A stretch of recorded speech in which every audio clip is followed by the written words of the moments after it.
Morning goalies, coaches, and parents. I'm Burt here with Stop at Goaltending. Here to talk to you today about the Swedish Shuffle. Gracious enough to be joined by Daisy Borton here, who is going to be attending Harvard University next year. Like I said, here to talk to you about the Swedish Shuffle. I'm going to talk about what it is, when we use it. I'm going to compare it a little bit to the T-push, and then after that I'm going to talk a little bit how I like to sequence, how I like to teach it. And then kind of go from there. So Daisy's going to give us a demonstration of exactly what the Swedish Shuffle is. It's just a movement pattern, similar to a regular shuffle, similar to a T-push. I like to use it and teach goalies to use it exactly for farther movements in the crease, right? So if we're thinking like a T-push, we would go from 45 to 45. So if Daisy's moving to her left, right, we're using that T-push to get just a little bit farther in the crease than a normal shuffle. So she's going to use a Swedish Shuffle. So basically all she's going to do, she's moving from her left to her right. She's going to take her left leg, bring it into her right, now shuffle over. What that allows her to do is cover just a little bit of extra distance before she shuffles. Okay, that's the difference between a regular shuffle and a Swedish Shuffle. Just a little bit more distance. Some common things that I see go wrong as I teach this is a lot of goalies like to hop into it. And what that does, she gets just a little bit off balance, right? And as goalies, we want to stay in control at all times, especially in our crease. As we're moving around, the more controlled we are, the more likely we are to put ourselves in a position to make the save. So if Daisy's going to hop into it, be off balance, not ideal.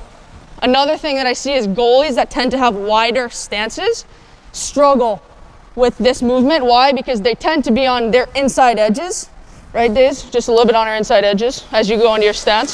So go into your stance, please. Go on your inside edges. So you're gonna roll those ankles a little bit wider.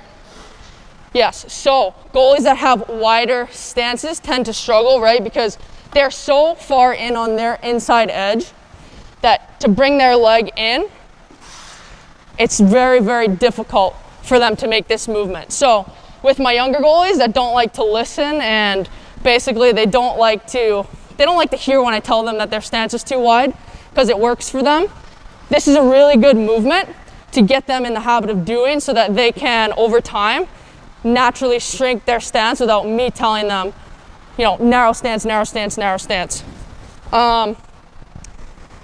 When do we use this?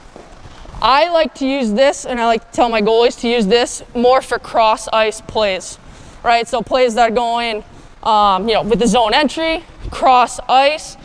Like I said, farther movements across the crease is typically when you're going to be using this type of movement. Something that automatically comes to mind is the power play. So if we're going to simulate a power play, Days, umbrella, pucks up top in the zone. We're going to go shuffle to the plank.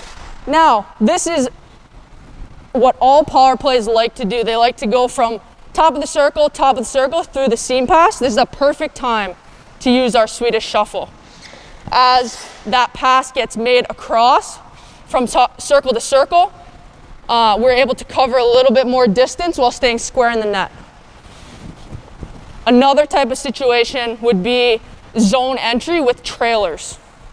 Okay, so if we're thinking zone entry, puck's coming in on the wall here. We're gonna gap out a little bit. We're following this play. We're gonna go recoil. Player stops. Daisy stops. They hold up, curl around, hit the trailer. Now we're gonna go Swedish Shuffle onto that play. It's a perfect time. We're staying controlled. As goalies, we like to get places on our feet. This allows us to be in control and get there on our feet. From there, we're able to go into a release, into another shuffle, a counter movement, transition the other way. We have a ton of options off of the Swedish Shuffle that we can go into after that. So there's 4 main reasons that I like the Swedish Shuffle. The first is for longevity. Tuukka Rask has really changed his game in the last 5 years. He uses a shin lock instead of a toe lock, and I certainly think that's because of his hips. The same thing here. So I'm going to compare it a little bit to the T-push. So if Daisy wants to give us a T-push from 45 to 45, 1 second.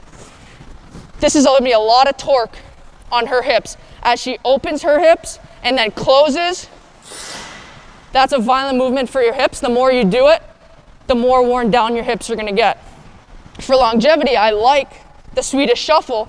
A lot less torque. We're just going simple movement into a simple stop. A lot less opening, closing, violent torque on those hips. The second is balance. If you do a Swedish shuffle properly, you're going to be able to stay balanced the entire time. And like I said earlier, after you get there on your feet in your Swedish shuffle, you're going to be able to slide, release, shuffle, transition, basically do anything off of that movement. The third reason, you fill more net. So as we're going T-push across, Daisy's actually going to open up part of the net here as she T-pushes across. Not ideal if we're talking about filling space, filling the net, which is ultimately what goalies are supposed to do, right? So instead, we're going to go Swedish shuffle. She's filling that net and staying square, which takes me to my next point, is squareness. We talk about staying square to the puck, talking eyes, shoulders, hips, toes. When all of those things are connected, facing the puck, they're going to split Daisy right in half. She should be symmetrical on both sides. That means she is square to that puck. As she T-pushes, I'm going to have you stop mid-T-push again. Here, her eyes, her shoulders are square to the wall there. Her hips and her toes are more square towards the middle. She's not staying square. Okay, as she goes into her Swedish shuffle, here, she's all square. All of those things are going to be connected. Now, as she shuffles across, she's maintaining squareness to that puck as it gets moved. Okay? Thank you, Daisy. So, the way that I like to teach this type of movement, it's pretty counterintuitive, so a lot of people tend to struggle the first time that they get introduced to this movement, because a normal shuffle, you're just, can I get you here, Daisy? A normal shuffle, you're just pushing right off your right leg, shuffling.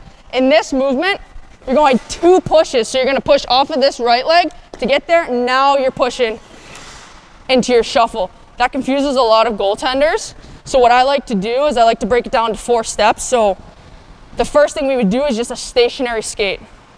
Okay, so less thinking, no extra movements, where these goalies are just going to basically be doing the Swedish shuffle all to one side, get them just thinking about the movements in their heads, how my feet are going to work, what are my feet doing, what are my hands doing. After they get a little bit familiar with that, I like to add in a little bit of a hinge. So what she's going to do, she's going to Swedish shuffle to her left, hinge around, now Swedish shuffle again to her right. Okay, and that gets her, she should be a little bit familiar with the movement as we had introduced it just one way in the past. Now we're adding in a second step of adding in one more movement, getting her to go both sides at once. The next thing I like to do is I like to add into a drill. Okay, so just a simple drill where there's either a pass or a simulated pass, where we're going to go 45 to 45 with a shot. Okay, so she shouldn't necessarily just be thinking about the movement. She should be thinking about the puck, about being square, about getting set, instead of what are my feet doing, how do I get there. It should be a little bit more familiar. And then the last way I like to do it, they should be totally, it should be totally habitual at this point, would be, I like to add in some options. So if we have a shooter here and a shooter there, pass goes across, now the shooter can do anything, right? So they can catch it and shoot it. They can have a one-timer where the goalie has to read it. Maybe we go Swedish shuffle straight into a slide. Slide. Exactly. Or they catch it, bring it across the middle. Now we're going Swedish shuffle into a transition, shuffle the other way. Exactly. So those are just some ways that I like to teach the Swedish shuffle, a little bit of sequencing. Again, I'm not the type of goalie coach that likes to say you have to use this type of movement in this situation, or this save selection has to be, you have to overlap, or you have to go into your RVH. You have to do the Swedish shuffle. We're just adding tools to the toolbox. If Daisy doesn't like to Swedish shuffle, that is perfectly fine. If she likes the T-push, awesome. At the end of the day, it's just about how you get there, how you make the save. It's our job to give goalies all of the tools that they need to succeed, and whether they use them, it's up to them.